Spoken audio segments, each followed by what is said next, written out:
Hi. Oh, hi. How are you? I'm good. How are you? Good. Are you at Well, one of the condos? yeah, and down in Bellevue here. Nice. Oh, where you Good at? stuff. I am in a cafeteria.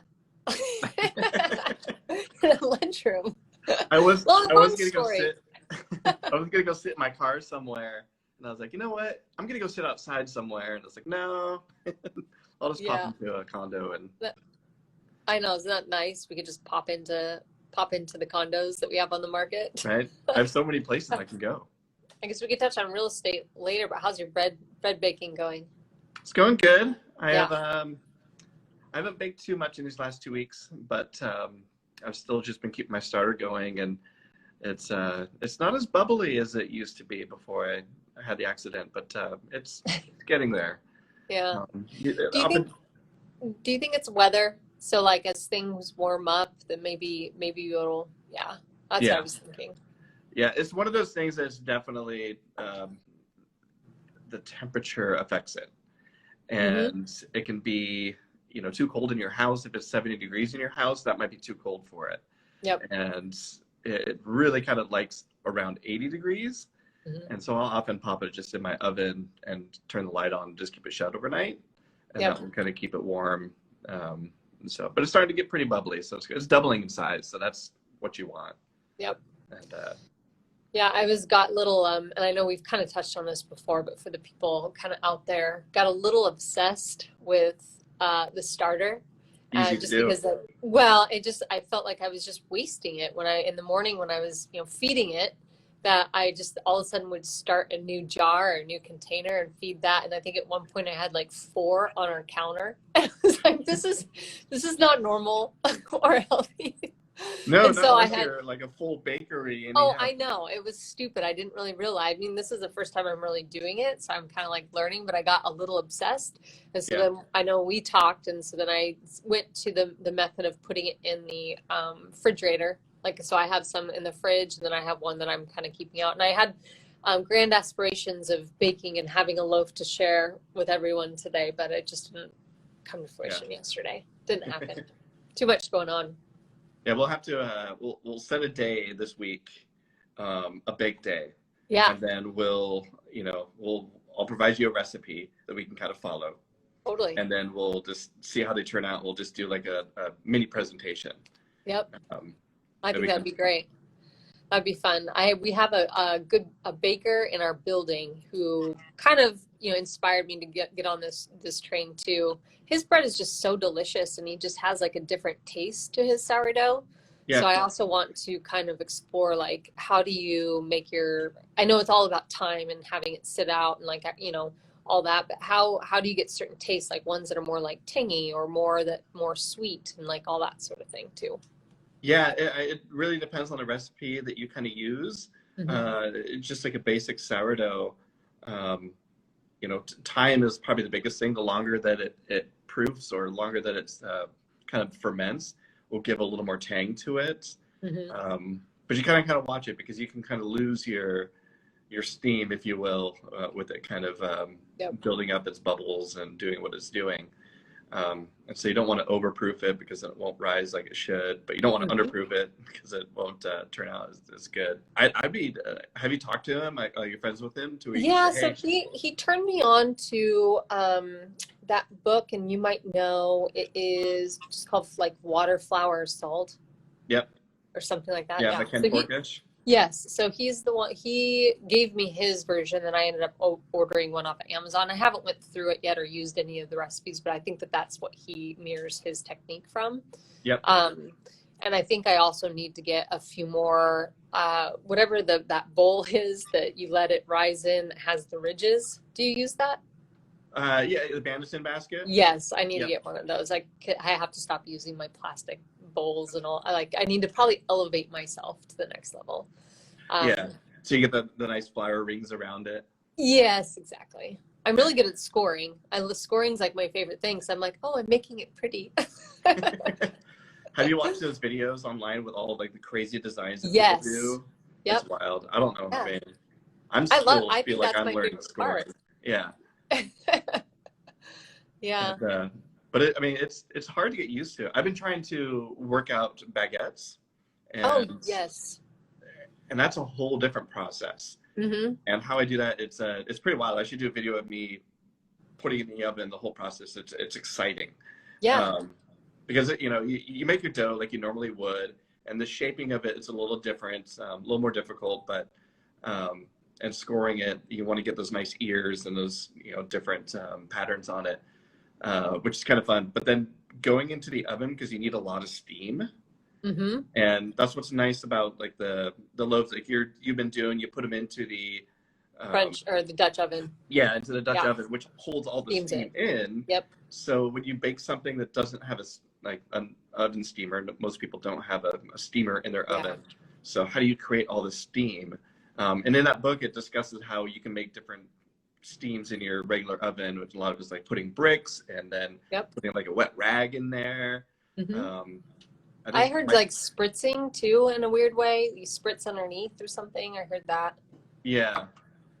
So my method has always been underneath at the bottom of my oven, I would put 2 pans, and as it preheats, they would get super hot. And I would take squeeze bottles and then open the oven, put the dough in, squeeze a bunch of water into those pans, and it's just like steam flies everywhere.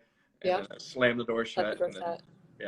And I'll do it again midway through the process. But so then that's what you're doing specifically for the baguettes too.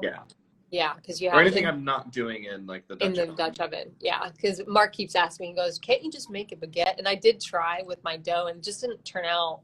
It was just really hard, and just didn't turn out like the French bread that we know. Right. The baguette. No, that takes a little finesse and takes some time to kind of get used to. You'll ruin a lot of baguettes before you kind of get it right. Got it. Yeah. And, because the shaping of it is very peculiar. Yeah, it's stretching motions, right? Well, yeah. So as it's blow fermenting, there's the stretch and folds, which is what you kind of normally do. Yep.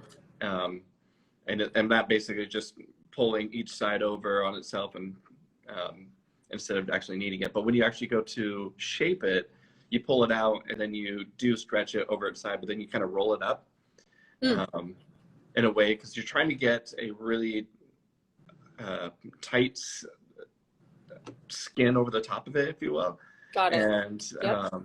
And that way it kind of holds the loaf in. So when it rises and you score it, so the steam will come out of the loaf.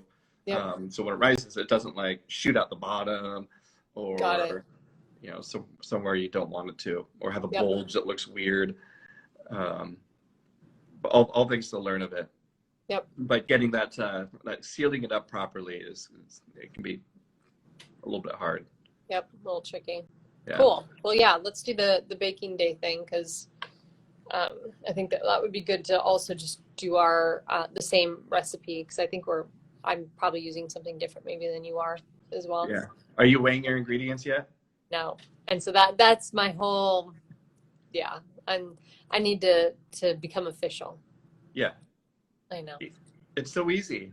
I know. And then that way you can.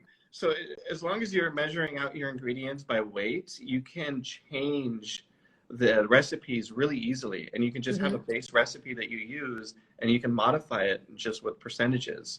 And that way, like, you can just throw a bunch of dough or a bunch of flour into a bowl and be like, well, how much is that? And then figure out how much water and how much other salt and other things you need to kind of go along with it. So once you kind of figure that out, it makes it so you're not like, okay, 2 cups of this, 1 cup of this, or really following the recipe to a T. And then you just use percentages, and then you'll have all your loaves. Anything you do will be pretty accurate. Consistent. Yeah. Good. Well, on the next update that we do, I will have my scale, and I will elevate my tools. Yeah. So if not, I'll be angry. Yes, I know. Oh, I'm embarrassed right now. Really, I feel like a slacker. Good. All right. Well, anything else you want to touch on the baking world? No, just I'm now that the weather's getting warmer, I tend to not bake so much during the warmer weather, because it gets really hot inside the kitchen. But Yeah. Do you have AC in your home? What'd you say? Do you have AC in your home? We do. Yeah. But we use it at night more so. So I could have the house like 75 degrees and I don't really care, even hotter. It doesn't bother me. I think at night it's just sleeping. I like to sleep cold. So yeah, good. So what, real estate wise, I know that now you're a little bit more mobile, you're kind of taking on some more properties and you've had a really good year, you know, thus far, just kind of being out there. No one would know you or had a bum bingle. That's for sure. Yeah. It was fun. Not really, but it was a lot of just sitting on the couch and doing deals with my leg up in the air. But then, getting a little more mobile and then having one of the best years I've had being down for so long is kind of made me think about how I can tweak the business and how I can kind of go forward doing that. But things just suddenly happened like super fast. And then I was like, okay, I'm ready to go. And then suddenly all my clients and people are calling me. It's like, I'm ready. You know, let's get this listed for sale. Let's get this rented out as quick as we can. And then I think in a matter of like 2 weeks, I had 6 properties that I had to put out for lease. And then taking some buyers around. Kind of spring and summer kind of sneak up on you. And I think a lot of the things that are thrown at you come last minute for some reason. Like even though you try to plan and, you know, lease agreements are coming up and, you know, whatever, there's so many things that change in the spring and summer and happen just like very quickly that you can't plan for it. You just kind of have to be like, okay. Let's go. Let's go. How about you? It's been busy. You know, we had a really busy start of the year. We've consistently brought on some new properties for sale and lease. You know, I just from the very beginning, I've always tried to have my lease agreements end in spring and summer. So I'm always just crazy busy with rentals during this time frame. But then also you add that layer of sales on top of that too, and it just gets a little out of hand. But the last couple of weeks have been a good balance of some buyers and some new listings. A lot of stuff closing, from inventory that came on last year, late last year, is now finally closing. Just kind of working our way to the summer. I mean, summer's next month. So, are you seeing the downtown condo market kind of spring back a little bit? Oh yeah, and an example of that are the studios. I had a handful of studios that had been sitting on the market for almost 90 days now, 90 to 120, and all of a sudden this last week, there were so many more buyers that came out in the market.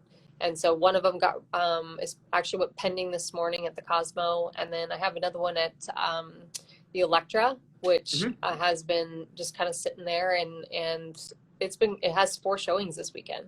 It's bizarre. Like agents are asking, their clients are interested. So I am wondering if that buyer pool is now coming to Seattle, or they're now thinking, okay, well, my office is going to be open. I have to, be downtown, or, that for some reason that buyer pool, I think has opened up a little bit.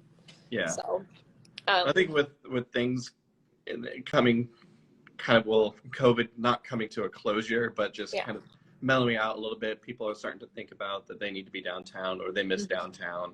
They've been away from it for so long and want to be there. I've talked to some people, I've heard different interviews of people talking about downtown. That's where they want to be, and that's where they're investing their lives. And yeah. And every organization downtown has some sort of recovery thing going on right now, or recovery efforts, task force groups, programs, like you name it. So there's kind of like this underlying optimism definitely downtown that people are actually doing things about it now, and are trying to kind of help the community, which is great. I mean, there's even just a little example, the city put new street signs out, and there was a sign, by our building that was like, hey, Pike Place is this way, and South Lake Union's this way. And it just like kind of creates a little bit more of like, oh, it's we're kind of in this growth mode, or we're just kind of renewing everything, or just kind of getting out of our little funk. And a lot of the a grand reopening. Yeah. And I actually was on the DSA safety committee earlier this week, and they were just kind of talking about all the different things that they're doing with the tent encampments, and the housing and SPD and all that sort of thing. It was just encouraging because, again, there's a lot of stuff that is going on without, I think, the public knowing, or just general public or media, and it's just creating a better vibe, downtown for sure. Yeah. So, and I think that that's just kind of the start. So, I don't know. I'm feeling pretty optimistic today about the downtown market. Yeah, good. It needs it. Yep, for sure. And I know you've put some offers in recently on houses on behalf of buyers. And how's that going? I've been working a lot down in Maple Valley. Yep. And then even a little bit up north in kind of Camino Island. And I enlisted the help of Joe in our office to kind of help with showings up that far north. Yep. And trying to work out there a little bit. But it's brutal out there. It's kind of found that, anything outside the city limits, it's, 20 plus offers per home. And things are just going way above the asking. And yeah, it's brutal trying to get buyers locked in. Yeah, I saw that there was a house that Tony and Eric went pending on very quickly in Enumclaw or Buckley for 1.2, just like that. Yeah.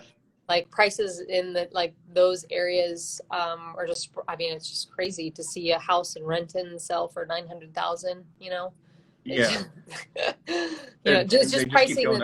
Yeah. And it's not that those areas don't warrant, it's just that you've never seen those type of price or that pricing in those areas before. And it is just kind of the sprawling factor that's still happening right now. And I think everyone keeps on talking about like buyer fatigue. When is that going to happen? I think I just been talking to a few agents this week. It feels like last week with Mother's Day for some reason might have been a little bit of a lull in the market. Like some people expected to get more offers than what they actually ended up getting. And I'm wondering, as we work our way into summer, we historically have had those hit or miss weekends, right? Where you have Memorial Day weekend and you have 4th of July, and then you have Seafair. And I don't even know if Seafair will be happening this year, but those kind of key weekends are those opportunities for those buyers, to take advantage of and be there. Or is it something by that time, will they be kind of like, meh, I'm just going to take a few months off type of thing. Yeah.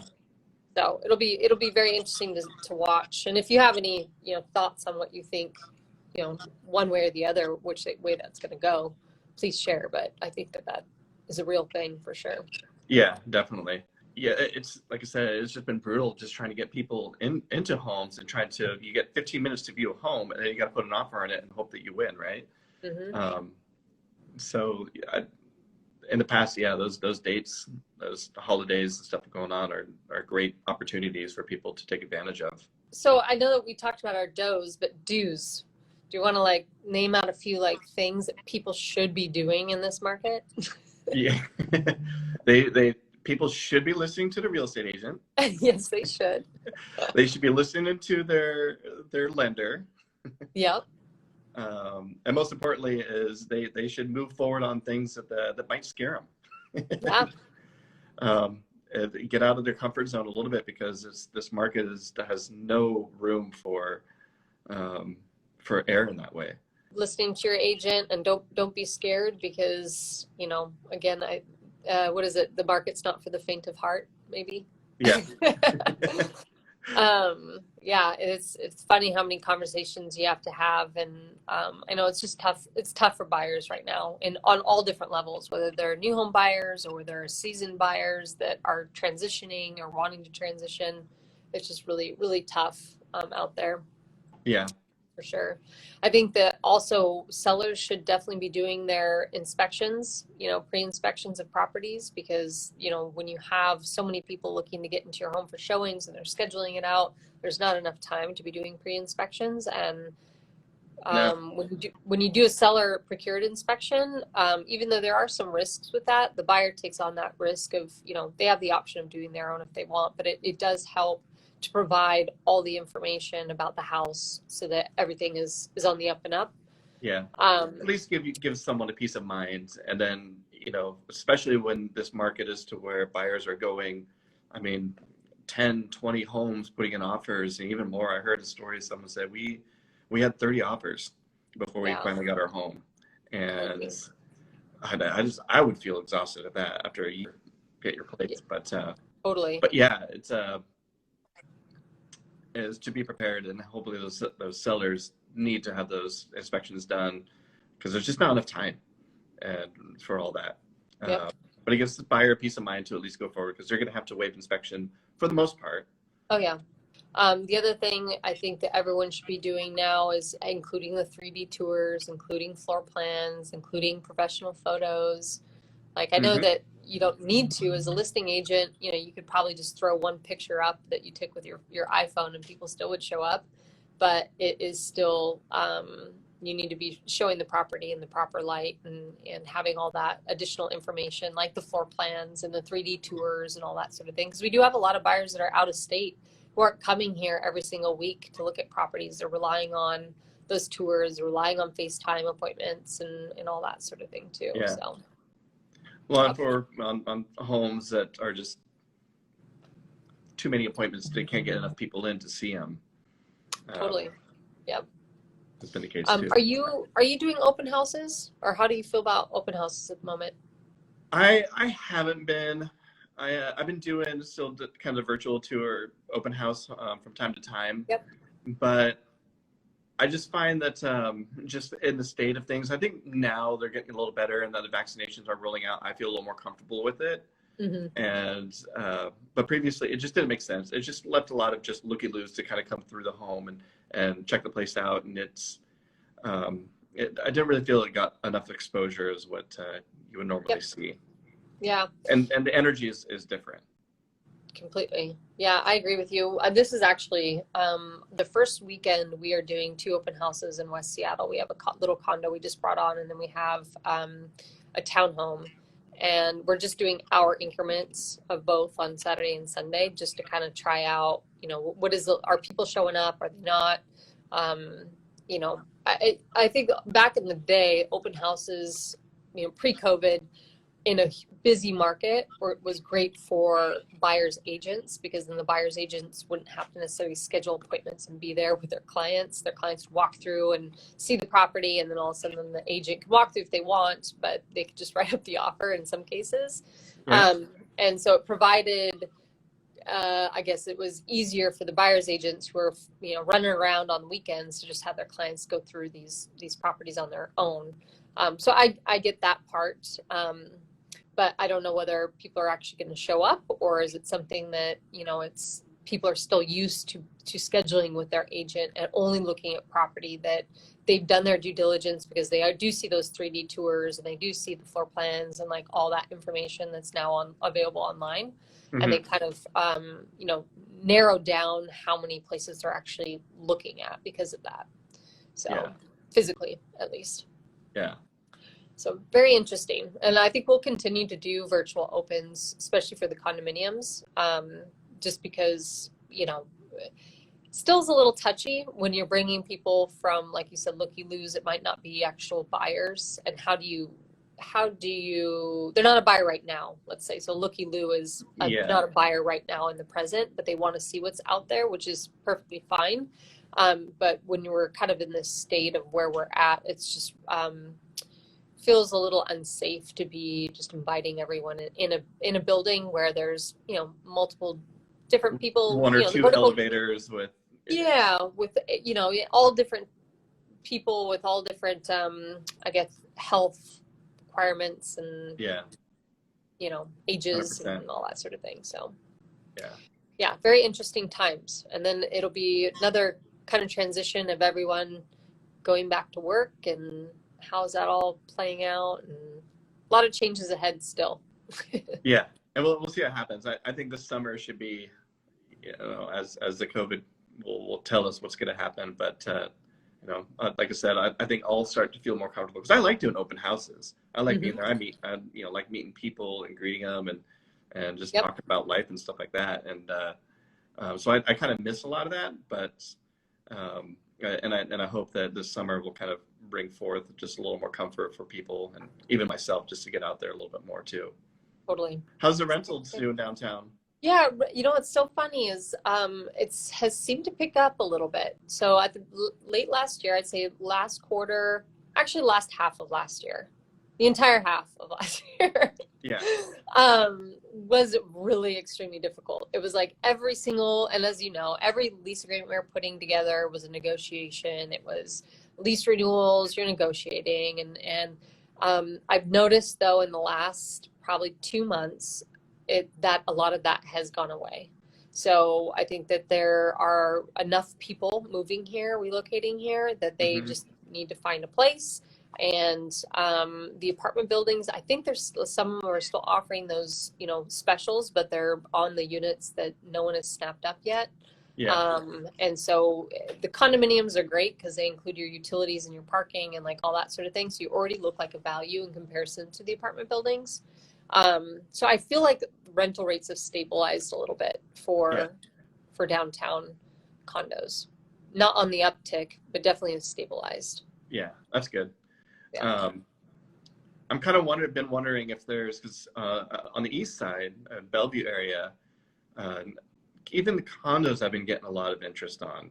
Yep. But single family homes for sure, and it's been wild. It's almost just as crazy as someone looking for a home. But I'm just wondering if it's a kind of that buyer fatigue we were talking about. People just getting tired looking for homes. They need to get a home, so now they're just going to they got to rent something at least.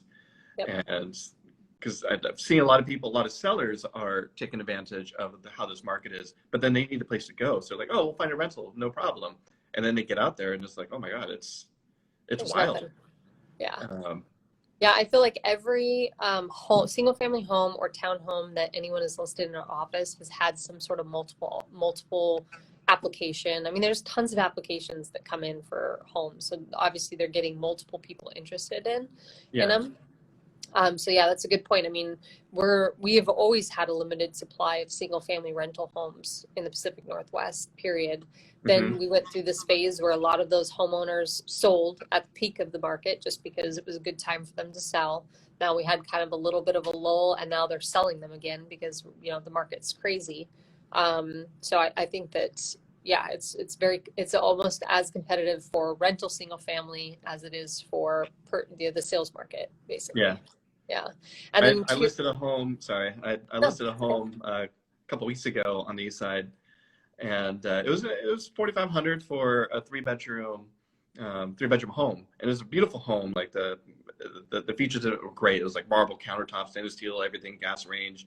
It was just like someone's dream home, right? And I put it on on a Friday evening or something like that, and the next morning I woke up, I had like 100 missed calls. And I had, I don't even know how many emails, about the same, and just people just dying to get in there to see it. And had an agent that ended up doing a walkthrough, and they put in an application before they even saw it, and they upped the price. They went $1,000 over what we put it out. Nuts. And it was completely just like someone just giving up everything just to get into the home. But yeah, a lot of disappointed people. Yeah. Well, going also back to your point of the Bellevue condo market too. I mean, we had those units at 188 that have been sticking around since basically the beginning of the year. And then all of a sudden within the same week, all the inventory basically is gone. So, and then we're talking 2 bedrooms for, $5,500 and a 2 bedroom for $6,500. So it isn't like anything in that price range that's having a lot of trouble right now. They're high-end homes. Yeah. And we just got snapped up just like that. So it's crazy how timing and the market is definitely opening up, I think, for the urban areas for sure. Yeah. People want to get back downtown. Yep, they do. It's fun to live here. Cool. Well, I hope you have a great Friday. I'm actually going to head over to Bellevue myself and have a little move in, and that's it. Do you have any plans for the weekend? Hanging out with the family this weekend. I got to move in tomorrow in Totem Lake, and then I'm doing we have a house closing next week, so I'm doing our final walkthrough today. Nice. Good. So trying to get in there. I got painters to paint and carpets to recarpet. And oh, you had to do all that before closing? We're going to try. Well, not before closing, but we're going to at least try and get the bids in to where we can get it. Because possession's delayed. Cool. Yeah. All right. Well, I'll let you have at it and get back to your Friday afternoon, but it's good chatting with you. And on the next one, we'll do more of a baking episode. Yeah. That'd be fun. All right, that sounds good. Would you want to bake in someone else's condo? Yeah, we'd have to be there for like 4 hours. I know, right? Or like 8 hours. Turn it into a whole open. We could turn it into a whole open house thing, right? Yeah, what's funny is we have that kitchen at Challah. We could totally do it in there. There you go. Yeah, we'll see if we can arrange that if our amenities are open in time. Yeah, awesome. Good, cool. All right, Trevor. Have a good day.